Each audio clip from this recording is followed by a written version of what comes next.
Good morning, Year 6, and welcome to Friday's literacy lesson. Where has the week gone? I don't know, but we're finishing with a bang with our reading because we've got an extract in our Year 6 targeted question book, Look for the Wolf, with an extract from Cider with Rosie. Absolutely love Cider with Rosie. Okay, and this is when it's an autobiographical novel by Laurie Lee, and it's describing his first encounter with nature when he moves to a place called Slad from Stroud. And it's sort of, as a very small child, he's just absolutely horrified when he finds himself alone in long grass, surrounded by insects and all sorts of things, including the sunshine.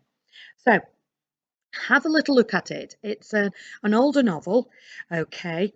It's set in just at the end of World War One, so some of the language might be a little bit more formal than you're sort of used to. So you might need to read it through, at least 2 or 3 times. So you've got things like bewilderment, you've got chirped, you've got banked, you've got frenzied. Um, so have a little look at some of the language and underline it, and make sure you use an online dictionary so that you understand absolutely everything. It is a really fun extract, so I hope you have fun with it. So question 1 says 2 reasons why he is afraid when he's standing in the grass. So find that section when he's standing in the grass and have a look. It's a 2 marker, so you need 2 different reasons.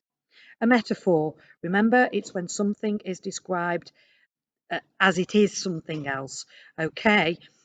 So something, like the skyscraper was a giant. Okay, so you're not comparing, you're saying it is something else. Okay. So question 3, you're asked which of the following techniques does a narrator use to describe the sun? So is it onomatopoeia? That means the same, it makes the sound as you say it that it's trying to describe. Alliteration, the same sound. A simile, you're looking for the words like as and like, where you're describing 2 things. And repetition. Okay, so have a little look at those. Is it any of those? Then what effect does the description of the sun have on the reader? Okay, so have a little think about that. Okay, it's a 2 marker, so you need to sort of describe that. Um, um, so have a little look, read it, that section in context. What's the sun doing? And sort of, how is that making the Laurie Lee feel when he's a child? Okay, then why do you think the narrator compares his sister's faces to shields in line 24? And that might give you a little bit of a link with the sun description. So have a little think about that. Okay. And also how his sisters behave with him. Okay. And then the final one says, do you find the narrator's description of the natural world in lines 4 to 20 surprising? So read those 4 to 20 again. So have a little think about how he's finding it, and think about how, when you're out and about, how you feel about nature. And have a little comparison of the 2.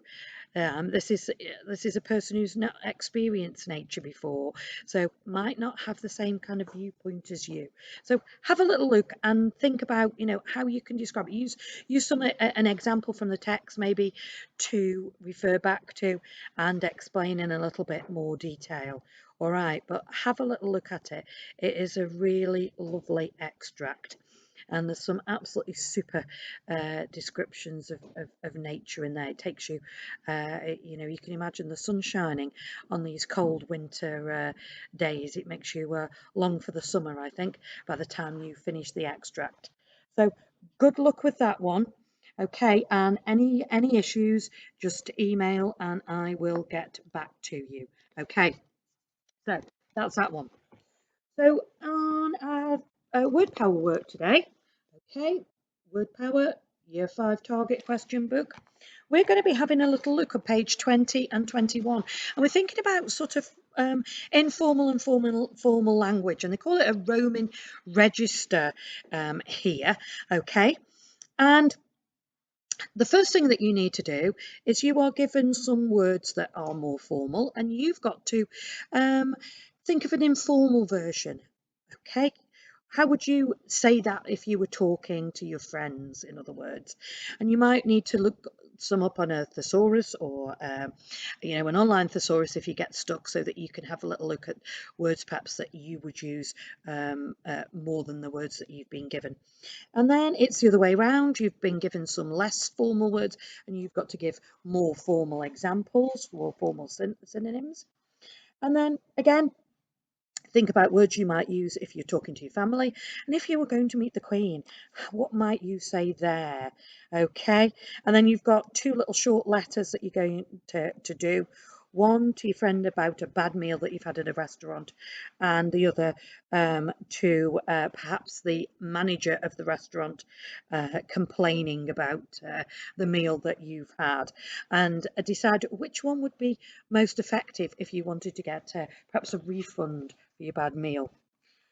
Then on page 21, you've got three different texts. Okay, and you've got to decide who the texts have been written for. So text A, B, and C, who have they been written for, and why do you think that? Okay, what clue is in the text? Okay, and then which of the texts is most formal, and why do you think that? And then think about the final question, think about who you've spoken to today and what registers have you used? Have you used a more formal one or an informal one, or have you used both? Okay, perhaps you've emailed your teachers and perhaps you've been more formal, and then perhaps you've shouted to your mum or dad or carers or whoever's looking after you at home, and perhaps you've used less formal language.